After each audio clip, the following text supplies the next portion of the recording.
My dear souls, have you ever noticed or looked deep into the silence within yourself, realizing that the moment you feel you are at the pinnacle of creation, experiencing the greatest joy of life, you are simultaneously standing closest to death? You believe this is merely a physical act, a bodily need that leaves you feeling lighter once fulfilled. However, do you know that what you call relief or temporary pleasure is actually the extraction and wasting of your own existence, your own brain, your own essence? Today, I am going to talk about a science that modern laboratories have not yet fully embraced, but which your sages and wise men saw thousands of years ago through their insight. Modern medical science stands stunned before a fact that cannot be denied, the fact that the chemical structure, composition, and nature of the white energy in your body, the seed you so easily wash down the drain, and the holy fluid flowing within your spine are identical. Nature never makes coincidences and does not play pointless games. If she made semen and the cerebrospinal fluid identical, a very deep secret is hidden behind it, one that, if understood, will set you on a journey from human to divine, or if not understood, will leave you merely as a machine that does nothing but turn food into waste. Think about it. Nature has placed your brain in the safest vault beneath the strong bones of the skull, and even there it is not kept dry. Your brain floats in a special kind of fluid, a special water. Science might call it something else, but in the language of yoga, this is the nectar of life, the energy that gives birth to life when it flows downward and gives you a new birth when it rises upward. The problem is that no one ever told you where the treasure is within you. You are begging for happiness outside like a beggar, while the chemical that can make you an emperor is being produced within you. Today, we will break this illusion and delve into the chemistry of the body, which is essential to understand for anyone who wants to live consciously. What you call lust or sex is not just the union of two bodies, it is the result of your entire bodily machinery and the labor of every pore of your skin. Have you ever thought about what happens to the food you eat? The body digests it. The food first becomes juice, then from that juice, blood is formed. The body cooks and refines that blood further. Then muscle is formed, then marrow, fat, and finally bones. And when this entire process is complete, when the body has applied all its capacity in fire, the final essence that is extracted, the concentrated distillation of the entire body, becomes semen. This is not a single day's earning. Scientists and your Ayurveda texts say it takes months for food to become semen. Think of it like a farmer with a field of thousands of sugarcane plants. He cuts them, puts them in a crusher, and the juice extracted from thousands of sugarcane plants is still very watery. Then he puts it in a pan and heats it over a fire for hours until all the water evaporates and a small amount of jaggery or sugar remains. Semen is that same sugar for your body, the final essence. And what are you doing? You are throwing away that essence, which every cell of your body worked to produce for a momentary sensation and a small shiver. And when you throw it away, you say you feel very light. This is not lightness, this is emptiness, a bankruptcy. You have emptied your vault and think the burden has been lifted. The burden hasn't lifted. You have lost your strength. Now, a very deep point must be understood here, and listen very carefully because this is the turning point where man misses. There is a deep connection between your semen and your nervous system. When modern science analyzed semen under a microscope to see what is in it, they found the same elements that are found in your brain cells: lecithin, phosphorus, and many such subtle proteins that are exclusively used for building the brain. Remember these two names, lecithin and phosphorus. These are the elements that act as the wires in your nerves, just as copper is in an electrical wire. What you think with, what you feel with, what forms your memory is all made of these elements. Now, the math is perfectly straight and quite brutal. The body has a limited store of phosphorus. The body extracts a little phosphorus from what you eat. Now, the body has two paths. Either it gives that precious chemical to your brain to make your intellect sharp, your memory acute, and bring a glow and radiance to your face, or it collects that phosphorus and lets it flow down as semen. Most people, 99%, are on the second path. They are throwing the food of their brain out through their reproductive organs. Therefore, you will find that as a person becomes more involved in lust, their intellect becomes dull, they cannot remember things, and a fog settles within them.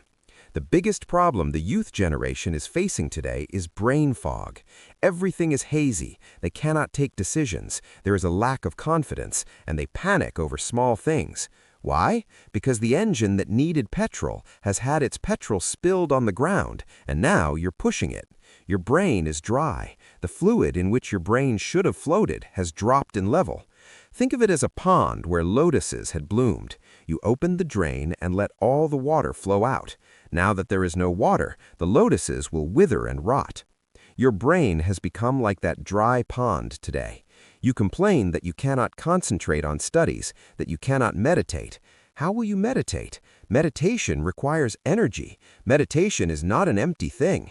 It requires a tremendous flow of energy to go upward, and you have no energy left.